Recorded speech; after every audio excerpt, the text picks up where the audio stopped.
Hey everybody, this is Chris DiFurio with Keys to the Shop. Welcome to another edition of Shift Break. Just a short episode meant to give you some tips or insights to help you in your career or your business. And today I want to talk about the conversational nature of your business. So let's talk about that phrase, the conversational nature of your business. And I'm taking that phrase kind of from a favorite poet author of mine, David Whyte. He is an English poet who has written a couple of books I would recommend for you. They are Crossing the Unknown Sea, which I've recommended on a previous podcast, as well as his other book, What to Remember When Waking. And often in his talks and in his work, he talks about the conversational nature of reality, in that all that we create and who we become is based on a conversation with ourselves and the world around us.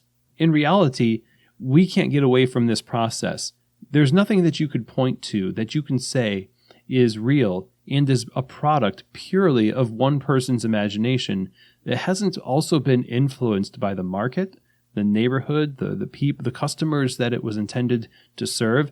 Things are shaped as they enter the atmosphere of the customer's world, and the customer gives feedback and they get their form and function, and then they take on a life of their own.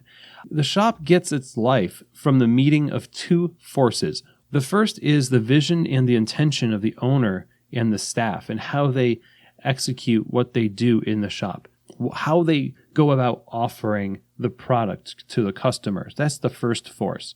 Then there's the other force. That's the force that the customer brings in with them, their own culture, their own needs and their expectations, and their unique interpretations of what it is you are doing. And what it is that you're doing, who you are and who you're known to be as a business, is going to be defined not based on your mission statement in the end, really. It's going to be defined mostly by the way that people respond to what it is that you are offering. And it's the combination of these two things over and over again. You offer something to the customer, they respond to it, they experience it in their unique way, they give you some feedback about it by coming back or explicitly giving you feedback, and as you listen to them, you adjust. This is how a good conversation works, is by active listening on both parts. Customers want to know what it is you do and understand it. You want to know and understand what a customer needs, and the back and forth continues. A bad conversation is when neither party is listening to the other. A customer wants what they want. They don't care what it is you're trying to go for. You want to do what you want. You don't care what the customer is looking for, and you can't hear what it is they need. This does not work that well for business. And you can tell when a coffee shop is like that because there isn't as much life in that place as there is in other shops.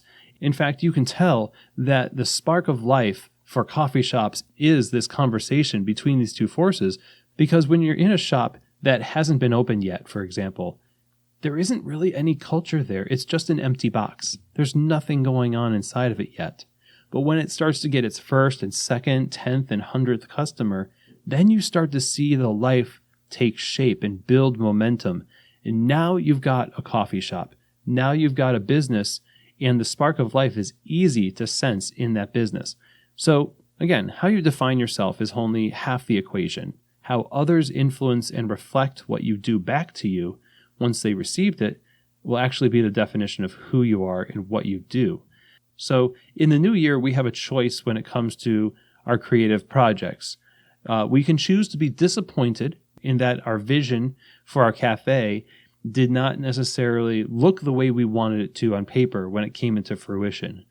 And my thought is that you probably will be disappointed for a long time.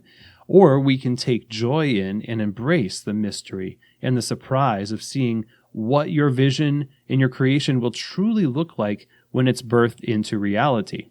So my encouragement to you is this: as you go forward in the new year and you have plans to open a coffee shop, to make your shop better, even down to your personal plans, just realize that not everything is going to look the way you want it to. In fact, probably nothing is going to look exactly the way you want it to. That's not necessarily a bad thing. In fact, for a lot of us, if we take the time to really embrace the unknown and make it a conversation between us and our customers and us in the world, then it will be encouraging to know that we are engaging in something that is truly life-giving. So I hope that this was a helpful episode for you. I hope that your goals and visions for this year come true in ways that surprise and delight you. And I will see you here next week for another edition of Shift Break, from Keys to the Shop.